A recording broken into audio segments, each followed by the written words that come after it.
Друзья, всем привет! Всем привет! Сегодня у нас будет ролик из Паттайи. Мы покажем один из самых популярных отелей среди туристов. Также расскажем, как чистить дуриан. Вообще будет очень много интересной информации. Покажем, что у нас на районе, какие-то моменты из нашей жизни. Присаживайтесь поудобнее, мы начинаем. Вот, ребята, мы сейчас находимся в конце Джамтьена, рядом с кондоминиумом Люмпини Парк. И у нас здесь открылся новый ресторан Seafood and Drink. У него очень интересный дизайн. Нужно будет как-нибудь сюда сходить, посетить. Дальше слева японский ресторан.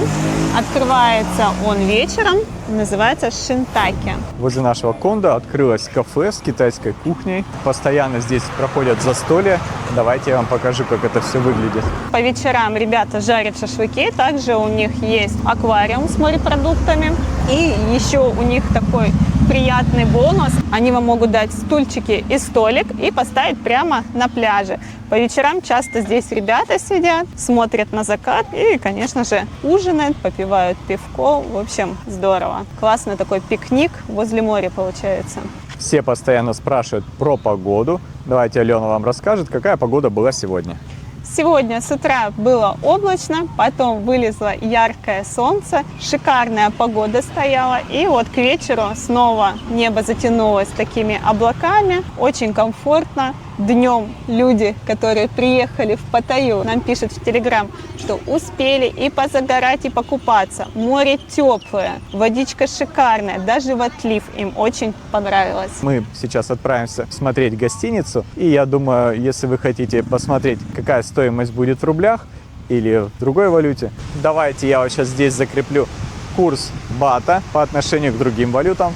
Эта информация также будет полезна многим нашим зрителям. Ну и давайте посмотрим, какое море. Достаточно сильный отлив. Так как дует легкий морской бриз, есть ветровая волна, но не сильная. Купаться можно. Море, конечно, немного мутноватое, но люди купаются. Посмотрите, сколько людей к вечеру приходит на пляже Джамтьена. Тайцам очень нравится такая погода облачная. Они гуляют по пляжу, сидят на своих циновочках, что-то заказывают в соседних кафе. В общем, устраиваются поудобнее и ждут закат. Но мы не будем ждать заката, у нас впереди обзор гостиницы. Погнали! Друзья, давайте мы с вами посмотрим, как выглядит гостиница Natural Park Resort. И в поиске гостиниц нам помогает приложение trip.com. Ссылка на trip.com будет в описании под этим видео. Если вы будете бронировать гостиницу по нашей ссылке, то получите скидки или бонусы. Гостиница Natural Park Resort находится на первой линии через дорогу от пляжа Джамтьен. Здесь двухстороннее движение. Около отеля останавливаются тук-туки. Также рядом есть 7-Eleven шаговой доступности, буквально 50 метров нужно пройти. И давайте посмотрим в приложении, сколько сейчас стоит номер. Вместе с завтраком 3348 рублей. Это примерно 1400 бат. Примерно, ребята. Давайте отправимся туда и узнаем, сколько номер будет стоить на ресепшене. Если, конечно, есть свободные номера в наличии, потому что сейчас пытается праздник. Вон они все едут куда-то. И поэтому мест может не быть, но мы все узнаем и вам расскажем. В гостинице есть собственный бассейн, бар. Вот так все выглядит. Достаточно красиво, экзотично. Обстановка курортная. Вода в бассейне достаточно чистая. Сейчас лето, и во многих гостиницах бассейны цветут. Но здесь выглядит достаточно неплохо. Я думаю, за бассейном следят. Если вы отправитесь в Таиланд летом, гостиницы эти, как правило, будут стоить дешевле, чем зимой. И свободных номеров будет больше. Ребят, смотрите, здесь есть какой-то намек на спортзал. Внутри есть 2 беговые дорожки, несколько гантелек и даже спортивная доска для пресса. При большом желании можно здесь позаниматься спортом, но я думаю, гораздо эффективнее будет выйти на Джамтьен и прогуляться там, чем ходить на этих дорожках. Мы сейчас пришли уже на лобби. Sorry, Cap. We have room for it. We want to check price. Superior. Yes, on the sense 500 baht you could make for 2. 1500 бат с завтраком. А can we see room? Yes. Ну, неплохо, да? А если в приложении 1400, здесь 1500. В принципе, цена не сильно отличается. Так, ребята, мы поедем на транспорте, я надеюсь. Люблю, когда в гостиницах такой сервис, вот вас отвозят. Ты не переживаешь, что женщина за рулем? Нет. Ну, ходовочку я бы здесь починила. Ходовочка так себе. Но удобно, когда вы приезжаете с большим количеством чемоданов, чтобы добраться до самого номера. Смотри, Массаж здесь, есть, да? ребят, здесь на территории есть массаж. Я даже увидела цены. Тайский массаж стоит 250 бат. Но если выйти из отеля, повернуть налево или направо, неважно. Здесь очень много массажек. Здесь очень хорошая инфраструктура. А также рядом находится рынок Big Market. Ну и мы тут еще рядом живем. Ну, такой вот прям квест, да, добраться. Смотри, тут указатели. Территория довольно-таки большая. Сюда можно приезжать с детьми маленькими, если у вас есть коляска, и по вечерам гулять прямо по территории отеля. Сейчас все посмотрим. Я даже не знаю, как здесь выглядят Небольшие домики. Ой, здесь есть кушетка. А, это не кушетка, это 2 кресла и столик. Вернее, под ноги пуфик.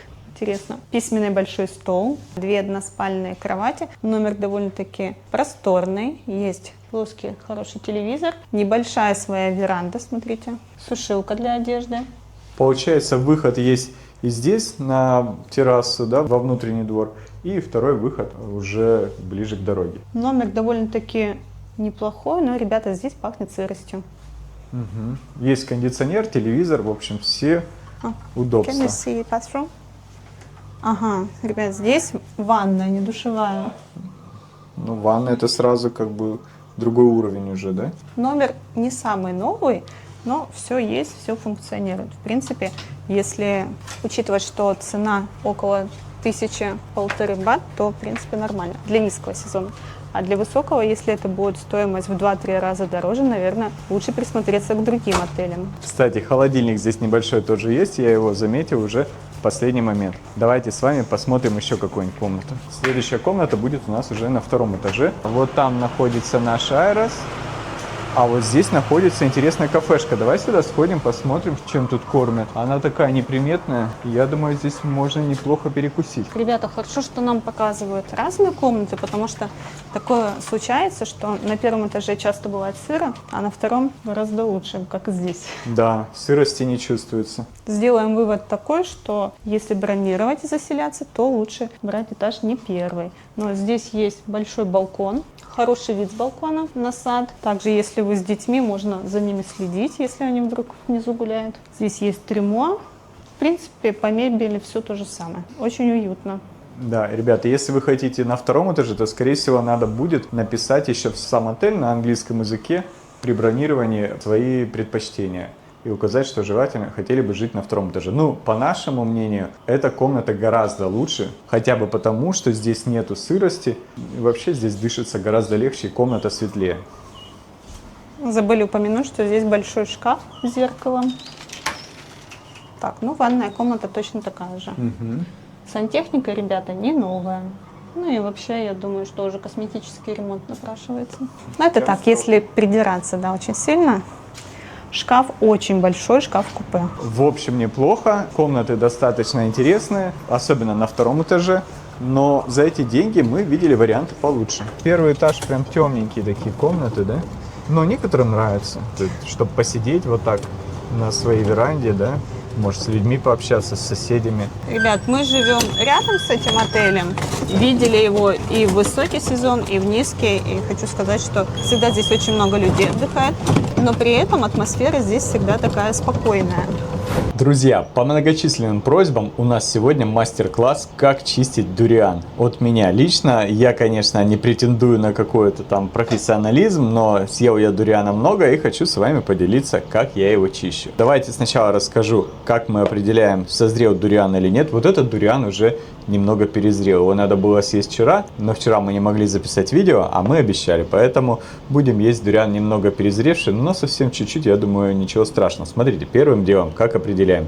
Цвет, видите, такой же, как желтый листик, да, немножко. Это уже он перезрел, но тоже должен быть вкусный. Должен быть прям чуть-чуть местами вот такой желтоватый. Можно даже быть зеленым. Дуриан должен иметь легко уловимый запах. Для кого-то он приятный, для кого-то не очень. То есть, если вы оставили его в комнате или в машине, и когда заходите, чувствуете, что что-то тут произошло, значит уже пора. И вот эта ножка тоже, она должна немного сморщиться. Также можно определить по звуку. У нас есть вот такая палочка. Мы ей стучим. Слышите? Звук должен быть глухим, как будто под вот этой кожурой есть прослойка воздуха между кожурой и мякотью. Вот. Я думаю, это понятно я объяснил. Вот мы слышим, что уже как бы звук подходящий. Я думаю, что уже пора. Даже немного поздно. Значит, что нам потребуется? Нож, доска, полотенце или перчатка. В принципе, и все. Можно отделить вот эти части изначально, края. Так вам будет видно, как и где там что проходит у него. Вот. Но можно этого и не делать. Мы видим, где у него соединяются дольки, получается. С другой стороны тоже обрежем. Так будет легче ему распадаться потом на молекулы. Так. Я стараюсь брать ровный дуриан. Особенно это важно, если дуриан там 3, 4, 5, 7 килограмм, такие большие. Если маленькие, это не так важно. Но вот этот, я считаю, дуриан небольшого размера, поэтому тут не критично, но это все равно достаточно ровный дуриан. Смотрите, я сначала надрезаю, то есть на выпуклости. У дуриана есть такие дольки, да, типа как у мандарина, там, образно говорю. И я сначала надрезаю на верхней части, а потом на нижней части. Потом беру, делаю опять надрез на верхней части. В идеале на верхней части делать не глубокий разрез, чтобы не прорезать саму мякоть. Но, в принципе, если вас эстетика не сильно заботит, то можно и поглубже резать. Опять на впадинке. Видите, он уже начинает шататься, дурианчик такой. Здесь я делаю не глубокий надрез, здесь делаю поглубже. Вот, видите, у нас уже здесь темная, это уже значит дуриан перезрел. Но все равно, если сама мякоть нормальная, ее можно будет есть. Либо ковырять ложкой. Идеальная мякоть должна быть сверху покрыта такой тонкой упругой пленочкой, а внутри быть мягким. Но если он перезревает, он становится весь мягким. То есть его пальцем продавливаешь, он такой как масло растаявшее. Так. Чем ровнее дуриан, тем в нем больше наполняемость, тем больше долек у него будет. Потому что бывает дуриан с 5 дольками созревшими, бывает, что не все созревают, бывает 3 дольки, 2 дольки, даже, наверное, 1. Но мы такого не встречали, но вполне возможно. Вот, значит, мы сделали все надрезы и смотрим. Вот он у нас тут расходится, допустим, да? Вот, вот видите? Я уже раздвигаю и вижу, что там есть мякоть. И мы смотрим, как бы нам это все дело открыть. Немного еще подрезаем. Открываем первую дольку.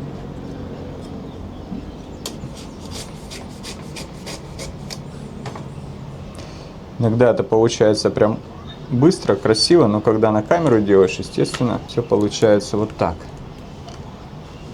Можно это делать в перчатках, чтобы было удобнее. В общем, сейчас немного я промазал. Вот так еще подрежем.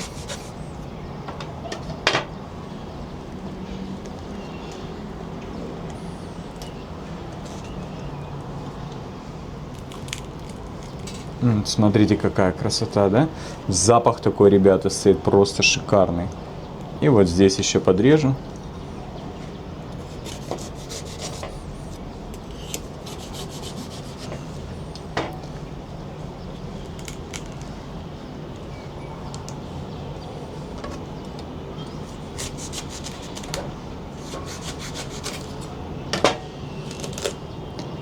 Так, все лишнее убираем. Значит, вот смотрите, какая долька получилась. Проверяем пальцем, давим. Она достаточно упругая. Вот, кстати, бывает, дуриан неравномерно созревает. Какая-то сторона созревает сильнее, какая-то не так сильно. Смотрите, а. Красота. Теперь мы отделяем. Видите, когда я сделал сильный разрез посередине дуриана, он достал прямо до косточки. Ну, можете резать аккуратнее, если вам важна эстетика. Здесь дальше все пойдет легче. Первый открыть посложнее, а дальше можно прям вот так вскрыли и мякоть достали оттуда аккуратненько. Вот у нас все вышло, смотрите. Вторая долька. Там еще остатки остались. Их можно потом ложкой будет съесть оттуда, если есть желание. Дальше скрываем следующую дольку. Вот, видите, как я прям как хирург себя чувствую, который извлекает какой-то важный орган. Так, ну вот что, у нас есть 3 дольки. 4-я будет. Вот это была перезревшая прямо часть. И она, кстати, самая маленькая, наверное, да? Вот. Все никак не могли мы снять вам, ребята, как очистить дуриан, и дотянули, что он уже начал перезревать, потому что очень много дел у нас, много контента снимаем, работаем, поэтому времени свободного практически нету, чтобы именно снять что-то такое. Вот этот уже, да, он такой перезревший получился. Давай-ка я его попробую, можно? Нормально. Пойдет. Так, ну еще у нас должна быть 1 долька, 5-я, да? Вот она есть. То есть идеально, если в дуриане 5 долек. Это значит, вы молодец, вы дуриан выбрали правильно. Дуриан, я еще раз говорю, надо стараться выбирать, чтобы он был более такой равномерный, чтобы все дольки были одинаковыми. Не надо искать, чтобы там какая-то опухоль сбоку была с такой гигантской долькой. Как правило, она не сильно большая, а остальные все пустые получаются. Ну вот, смотрите, какой у нас дурианчик был, да, и сколько мякоти получилось. Это сорт мутонг, несмотря на то, что вы видите, что иголки маленькие, просто он перезрел, подсох немного. У сорта мутонг характерна маленькая косточка. Есть еще подешевле популярный сорт, чани называется. У нее мякоть желтого цвета, более яркая, ближе к оранжевому.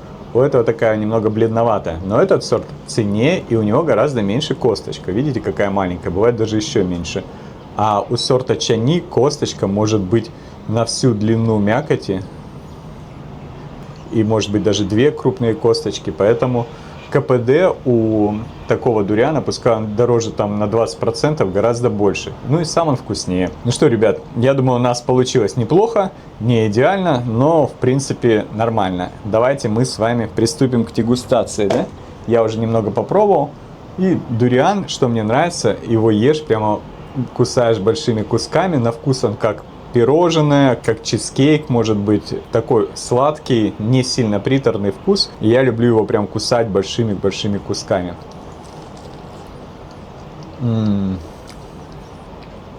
Блин, как вкусно. Алена там уже, наверное, слюнки текут. Да, хочешь, Алена, дурианчика? Сейчас. Алена у нас там снимает и уже хочет поскорее закончить, чтобы попробовать. Тоже, давай, Алена.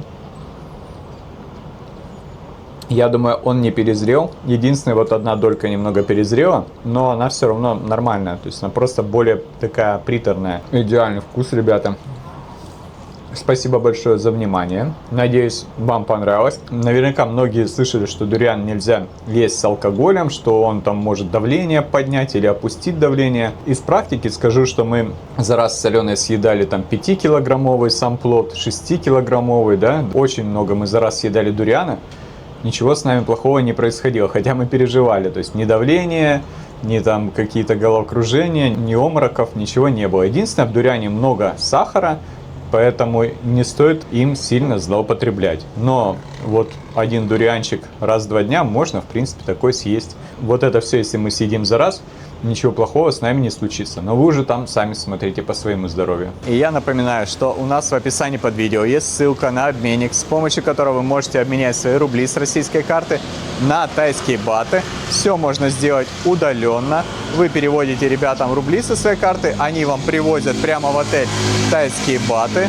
Или могут перевести удаленно на ближайший к вам банкомат, если сумма сделки небольшая, или вы находитесь где-то далеко от Паттайи, допустим, на Пхукете или в Бангкоке, или в любом другом городе. Мы рекомендуем этот обменник, потому что там хороший курс, и мы с ними уже очень давно сотрудничаем. Друзья, мы приехали на рынок Крампо, хотим поесть рыбу в соли. Также покажем вам, что есть интересного на этом рынке. Сейчас время уже 6 вечера, скоро закат. Посмотрите, сколько людей в барах, я вам сейчас покажу. Допустим, здесь вообще весь бар практически полный, следующий тоже. Сидят довольные и счастливые европейские пенсионеры с тайскими подружками. Вот знаете, можно сказать, Паттайя — это праздник, который всегда с тобой. Здесь есть фруктовый рынок и рынок готовой еды.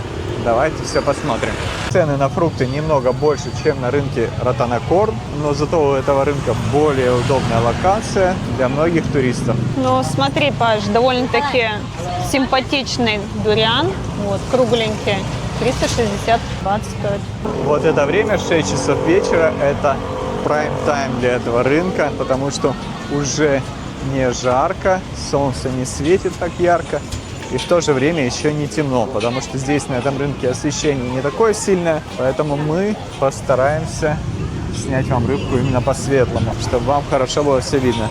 Смотрите, здесь можно взять также курицу на гриле. Запах, ребята, обалденный. Также есть вот такие вкусняшки. Здесь можно заказать блюда в горшочках, Ого, это разные печень, да? салаты, Класс. сом-там здесь готовят. А вот здесь готовят рыбу в соли. Это у нас тиляпия. Есть два вида, красная и черная. Красная немного подороже, черная подешевле. Ну и также цена зависит от размера. Вот здесь у нас креветочки, морепродукты, шашлыки. Все очень аппетитно. А вот здесь можно заказать healthy food, например, вареный рис с отварной курочкой, с бульоном будет, всего 50 бат стоит. Кстати, у нас Саша очень любит это блюдо, оно довольно-таки простое. Здесь свинина, домашняя утка, свежевыжатые соки, ребрышки. Я так понимаю, одна штука 50 бат. Не может быть. Может быть, это же Таиланд. И здесь еще одна точка по продаже тиляпии. А дальше у нас идет кис-кафе, в котором мы тоже часто сидим. Здесь также есть массажка и салон красоты. Также здесь есть, ребята, и макашницы, в которых готовят традиционные тайские блюда, например, пад крапау, жареный рис, пад тай, и находится это все вон там. Сейчас мы здесь закажем рыбу и сядем за столик. Sorry, how much? 200 baht, 200 big. Need a snapper snapper. Ну, видишь, они как бы говорят, что Red это снайпер, а Black это просто Black. Но мы возьмем Black, потому что и то тиляпия. Окей, 200 бат. One. Тут, да? Я тут. Yeah. Ребята, как я уже сказала, здесь находятся макашницы, которые готовят разные блюда. Также можно взять стики райс попробовать. Стоит 70 бат порция. Здесь уже готовые блюда в этой макашнице. Смузи. Стоимость не написана, ребята. А вон там дальше было по 40 бат смузи. А вот в этой макашнице уже можно разные блюда заказывать. И том-ям большой, посмотрите. 200 бат стоит на большую компанию. Том-кхап порция 120. Кальмары 130 бат. И вот тоже рыбу они готовят 350. Дальше здесь у нас шаурма. Стоит от 70 бат. Здесь у нас, ребята, роти. Давайте посмотрим по ценам. Роти с нутеллой 40 бат. С бананом и яйцом 50. А здесь живые креветки 460 бат за кило. Кальмары, осьминоги, каракатицы. Маленькие шашлыки по 20. Щупальца 30 бат. И кальмар 150 бат. Здесь смузи по 40. Такая красивая яркая лавка. Дальше у нас идут шашлыки. Шашлыки, как правило, такие маленькие, недорогие. А вот кукуруза здесь стоит 40 бат. Но будет 2 штучки. Раньше 30 стоило. Подорожало. Смотрите, здесь жареная курица, сосиски. А вот тут, ребята, много разной рыбы. Это, конечно, не для европейских желудков. Это все покупают тайцы. И вот разнообразные добавки, соусы, соленья, рис. В общем, много всего. И здесь также есть рыба жареная и овощи. Это все маринованное. Рыба в панировке 20 бат. Куриная грудка в панировке 15 и спринг-роллы по 15. Креветка штучка в кляре 10 бат. А вот такой спринг-ролл вегетарианские 10, салатики с кукурузой по 60 бат. Ну все, возвращаемся к Паше. В середине этого маркета вот так располагаются столики. В принципе, здесь каждый день есть люди, которые приходят отужинать. Рынок начинает свою работу примерно в 16 часов вечера. Так, и вот нам уже принесли рыбу, и, кажется, Паша ее почистил. Я еще не делал, нам все принесли в таком виде. Я просто сижу тут, отгоняю мух. Так что кушать подано. Смотрите, в комплекте с рыбой у нас идет вот такие вот макарошки, вот такая зелень. Желательно помыть руки, конечно, предварительно, но можно протереть салфеткой влажной. Так что берите с собой, потому что раковины здесь нет, есть только в Кис-кафе. Может, конечно, туда проникнуть, но не всегда это получится. И есть у нас тарелочки. И давайте мы сначала отделим самую вкусную часть Алене. Смотрите, самая вкусная часть у этой рыбы – это верхушка и здесь вот возле головы. Здесь самое вкусное мясо.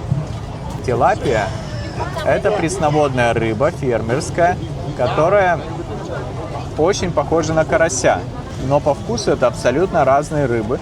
Плюс у тилапии очень мало костей, они достаточно крупные. И если карасей я не люблю, потому что приходится постоянно бороться с этими костями, то здесь нету такой проблемы. Это, ребята, идеальная рыба для тех, кто не любит ковыряться в костях. И вот здесь тебе, Ален, возле головы вот этот кусочек мяса положу. А себе уже возьму вот здесь вот, возле желудка. Тоже достаточно вкусное мясо, но, конечно, это уже идет по моим меркам второй сорт. Значит, что делать дальше, я вам расскажу потом. Мы сначала справляемся с вот этой стороной рыбы, а потом уже я вам покажу, что делать дальше. Мяса не так много, как кажется на первый взгляд, но вот этой рыбы хватит, чтобы наесться двум взрослым людям, таким как мы с Аленой. Давай я попробую сразу и скажу, вкусно здесь или нет. Здесь у нас есть два соуса. Один более такой сладенький, другой более перченый. Давайте попробуем вот этот сначала.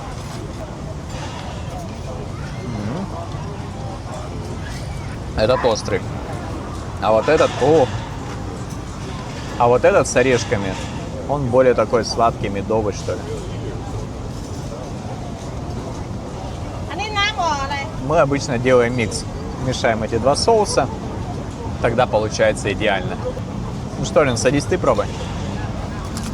Мне нравится вот этот вот ореховый соус. Он не такой острый, очень пикантный. Здорово добавить всякую зелень. Здесь представлена у нас кинза в наборе, также базилик. Базилик тут такой немножко мятный. И листики пекинской капусты и салата латук. Все это я вот так вот измельчаю пальцами. И приступаем. Пробуем сначала рыбу.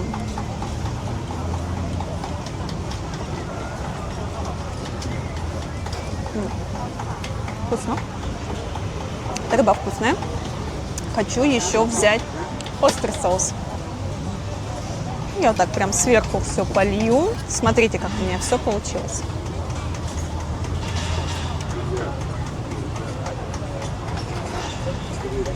Теперь у нас тут смесь соусов и всякой зелени. Пробуем.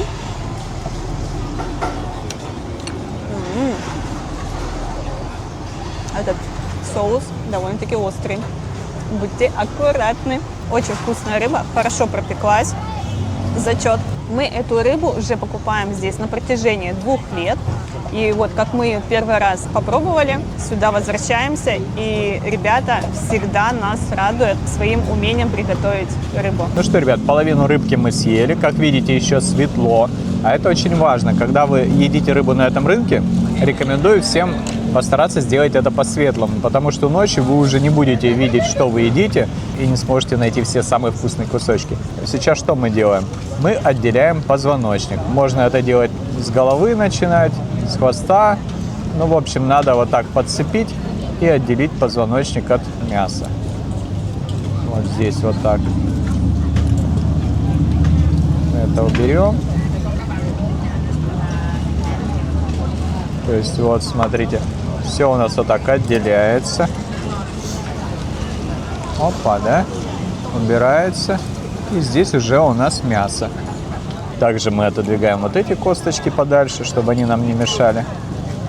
И получается очень-очень вкусная мяска, которое мы сейчас будем есть. Вот, смотрите, все очень просто. Также вот здесь еще есть немного мяса, можно там посидеть, это все доесть будет. Ну и в голове тоже есть вот это вот место, тоже очень вкусно. Ну и там в голове еще поглубже есть, но это на любителя, я вам не буду показывать. Ваше здоровье. Смотрите, какое мяско. Мне кажется, с обратной стороны мясо всегда как будто больше. Давайте мы сделаем вот так. Польем соусом. И возьмем листочек. Получается у нас такой тиляпия суши-роллы. Всю красоту закрыли листиком.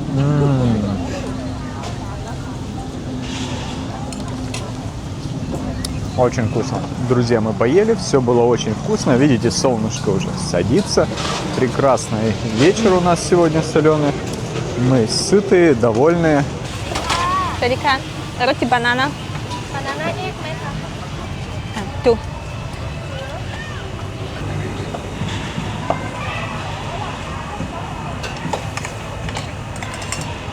Вот так происходит процесс приготовления мусульманских блинчиков.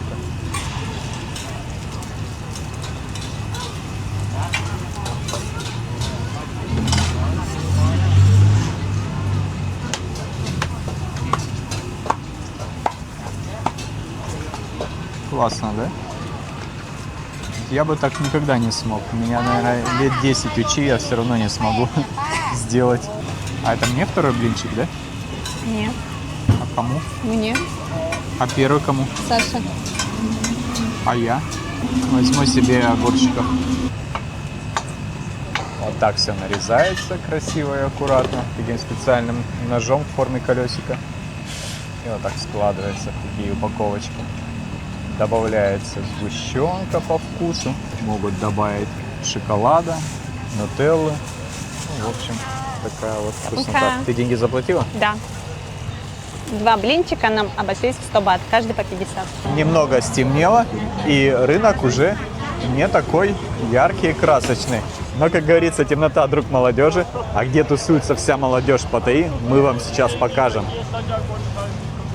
Вот она, ребята, улица с ночными барами прямо возле рынка Ромпо. У нас, кстати, как-то спрашивали, правда ли, что здесь очень много пенсионеров сидит в барах. Это правда. Как видите, молодежи здесь не так уж и много. Одинокие пенсионеры скучают здесь и коротают вечера в компании с не менее одинокими тайскими подружками. Ну как, тайские подружки, наверное, не такие одинокие, потому что у них очень много контактов этих пенсионеров, которые периодически приезжают и уезжают. А тайские красотки знойные остаются. Да, смотрите, как здесь все весело. В воздухе витает аромат алкоголя, пива и более крепких напитков. Людей немного, но все еще впереди. Еще, как говорится, не вечер, ночь только начинается. Я хочу заметить, что сейчас низкий сезон, а людей-то очень и очень много. Никуда европейцы не уехали. Конечно, если здесь жить в несколько раз дешевле, чем в Европе, зачем им ехать домой? Тем более многих никто уже дома не ждет.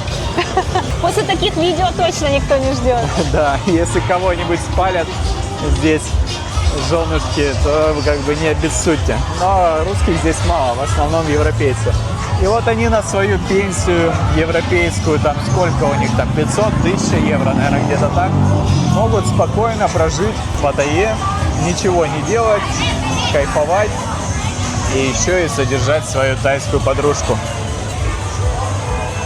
О, красотка идет впереди на работу. Знойная красавица. Да, красавчик, я бы так сказал, да? Почти не отличить. Интересно здесь кафе, смотри, пицца и паста. Наверное, это итальянский ресторан. Орегано называется. Вот, кстати, здесь всегда много людей сидит. Надо сюда сходить. Можно поиграть в бильярд, поесть пиццы. В общем, развлечения можно найти на любой вкус. Поэтому, ребята, одинокие пенсионеры из России и русскоговорящих стран, ну что же вы сидите дома? Друзья, на обратном пути мы заскочили на рынок Big Market, так как он находится рядом с нашим кондо. Хотим вам кое-что еще интересное показать. И, кстати, смотрите, вот этого заведения не было еще вчера, сегодня оно уже появилось. Здесь можно купить пиво. Красиво, да, все выглядит? Да, пиво стоит 60 бат. Нормальная цена. Если не хотите бегать с Эрик, то можно прямо здесь взять пиво. А сейчас, ребята, мы хотели бы поделиться с вами самым нашим сокровенным, от души, можно сказать, отрываем. Здесь есть лавка с русской кухней. Очень дешево и вкусно. Кто живет рядом, рекомендуем посетить. Называется «Русская еда». Good evening. И здесь есть, смотрите, сырнички, блины, селмон под шубой, салат мимоза, оливье, квас, котлетки и пюре. Можно взять котлетку за 25, картошку за 35. Получится, что 60 бат стоит обед. Что-нибудь будешь? Да, я буду блинчик и сырник. Вот такие красивые салаты. Также есть квас. Здесь еще есть одна точка с русской кухни, но там, ребята, все подороже будет стоить. А здесь и дешево, и вкусно. А еще нам часто делают скидки и подарки в этом заведении. Поэтому, ребята, если вы сюда придете, показывайте вот фотографию соленой, красивой, скажите, мы, короче, друзья, и вам тоже могут что-нибудь подарить. Вот так выглядит эта лавка. Хозяин здесь русскоговорящий, а продавец Тайка очень приветливая. Рекомендуем это заведение. Здесь всегда вкусно, нам нравится. Рассказывай, что взяла. Мы взяли блинчик с творогом, сырник, картошку пюре и 2 диетические котлеты с курицей. Друзья, вот такой насыщенный и разнообразный выпуск у нас был. Надеюсь, вам понравилось. Подписывайтесь на канал. Не забывайте ставить лайки, также подписывайтесь на наш телеграм-канал. Ссылка будет в описании под видео, QR-код вы видите на экране. Всем пока, ребята, и увидимся в Таиланде. Пока-пока.